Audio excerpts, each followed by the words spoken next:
નમસ્તે ખેડૂત મિત્રો.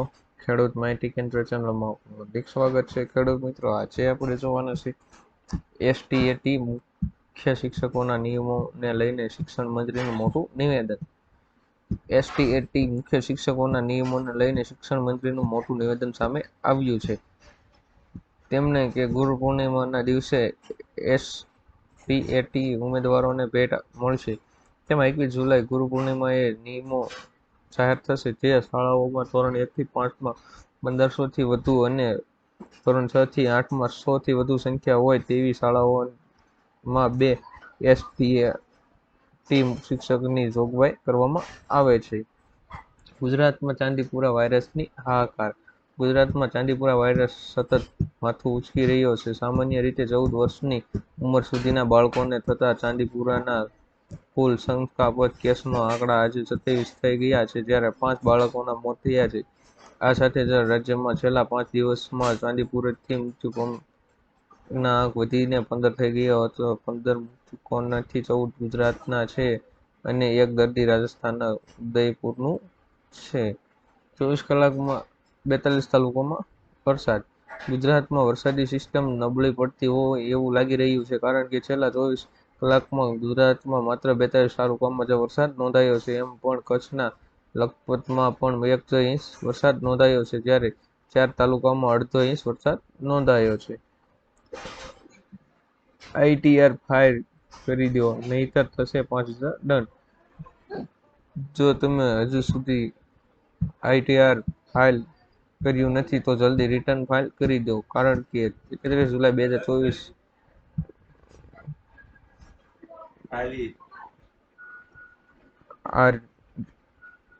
પછી રિટર્ન ફાઇલ કરવા પર 5000 રૂપિયા સુધીનો દંડ થઈ શકે છે. જેમ જેમ છેલ્લી તારીખ નજીક આવતી રહે છે, તેમ તેમ મોટી સંખ્યામાં લોકો રિટર્ન ફાઇલ કરી રહ્યા છે. આવકવેરા વિભાગના જણાવ્યા અનુસાર હાલમાં દરરોજ 13 લાખ રિટર્ન ફાઇલ થઈ રહી છે. બગદાણામાં ગુરુ પૂર્ણિમા મહોત્સવ ધામધૂમથી ઉજવાશે. સંત બજરંગદાસ બાપાના ધામ ગુરુ આશ્રમ બગદાણા ખાતે આગામી તારીખ 21 ને રવિવારના રોજ ગુરુ પૂર્ણિમા મહોત્સવ પરંપરા રીતે ધામધૂમથી ઉજવવાનું ભવ્ય આયોજન કરવામાં આવ્યું છે. બગદાણા તરફના ખરાબ માર્ગોના રિપેરિંગ માટે ગુરુ આશ્રમ દ્વારા રજૂઆતો કરવામાં આવી રહી છે.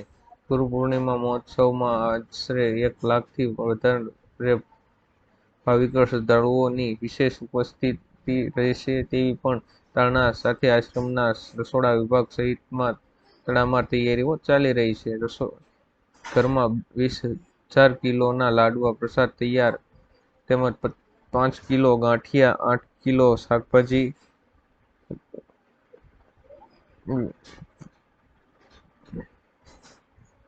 મિત્રો 20,000 કિલોના લાડવા પ્રસાદ તેમજ 5,000 કિલો ગાંઠિયા, 8,000 કિલો શાકભાજી, 2,000 કિલો તુવેર દાળ તેમજ 5,000 કિલો રોટલી તથા 3,000 કિલોગ્રામ ચોખાનો ઉપયોગ થશે. પરંપરા મુજબ સૌ યાત્રાળુઓને પંગતમાં બેસીને પ્રસાદ પીરસવામાં આવશે.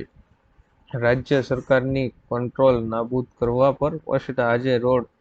આજરોજ કેટલાક સમાચાર તથા સોશિયલ મીડિયામાં સરકાર દ્વારા વર્ગ 3 અને વર્ગ 4 સહિત કંટ્રોલ ખર્ચની થયેલી ભરતીના સ્થાને કાયમી ભરતી કરવા તથા સરકારી ભરતીઓમાંથી કંટ્રોલ પાસ પ્રથા નાબૂદ કરવા અંગે નિર્ણય લેવાયો હોવા બાબતના સમાચાર પ્રસિદ્ધ થઈ રહ્યા છે.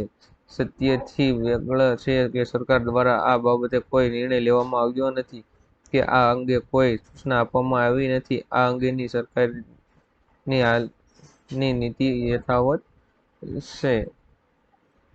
સાણંદ સ્ટેશન પર ઇન્ટરલોકિંગ કામગીરીને કારણે કેટલીક ટ્રેનો રદ રહેશે. 20 જુલાઈએ વિરમગામ અમદાવાદ મેટ્રો ટ્રેન રદ. 20 અને 21 જુલાઈએ Gandhinagar capital Veraval express train રદ. 19 અને 20 જુલાઈએ Veraval Gandhinagar capital express train રદ. 20 જુલાઈએ ભુજ ગાંધીનગર કેપિટલ સ્પેશિયલ રદ. 20 જુલાઈએ ગાંધીનગર કેપિટલ ભુજ સ્પેશિયલ રદ. 19-20 જુલાઈએ વડોદરા જામનગર ઇન્ટરસિટી એક્સપ્રેસ રદ. 20-21 જુલાઈએ જામનગર વડોદરા ઇન્ટરનેશનલ એક્સપ્રેસ પણ રદ રહી છે. આજે મોદી કેબિનેટની બેઠક, પીએમ કાર્યકાળ કરતાઓને મળશે. વડાપ્રધાન મોદીના નેતૃત્વમાં આજે કેન્દ્રીય કેબિનેટની બેઠક યોજાઈ છે. કેન્દ્ર બેઠકમાં બજેટ અને સત્રને લઈને ચર્ચા થઈ શકે છે. આ સિવાય પીએમ મોદી આજે સાંજે 6 વાગ્યે બીજેપી હેડક્વાર્ટરની પણ મુલાકાત લઈ શકે છે. આ દરમિયાન તેઓ પાર્ટી કાર્યકર્તાઓને મળશે.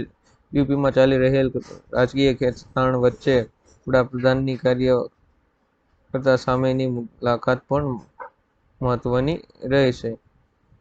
પોસ્ટ ઓફિસમાં 44,000થી વધુ જગ્યાઓ માટે ભરતી.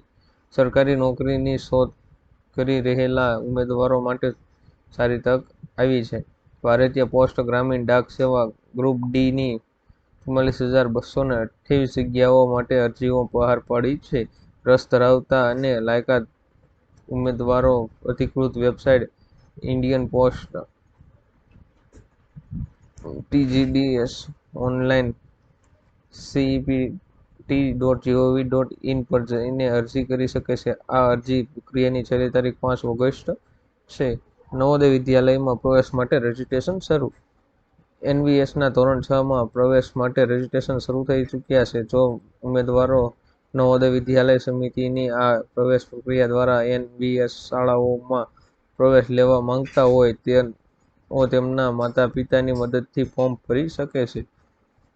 તેઓ પણ નવોદય.gov.in લિંક પર જઈને અરજી કરી શકે છે. તેની છેલ્લી તારીખ 16 સપ્ટેમ્બર 2024 છે. ખેડૂત મિત્રો, અવનવા વિડીયો જોવા માટે અમારી ચેનલ ખેડૂત માહિતી કેન્દ્ર ચેનલને સબસ્ક્રાઇબ કરો, શેર કરો અને લાઇક કરો કે આપ સુધી મારા અવનવા વિડીયો પહોંચતા રહે.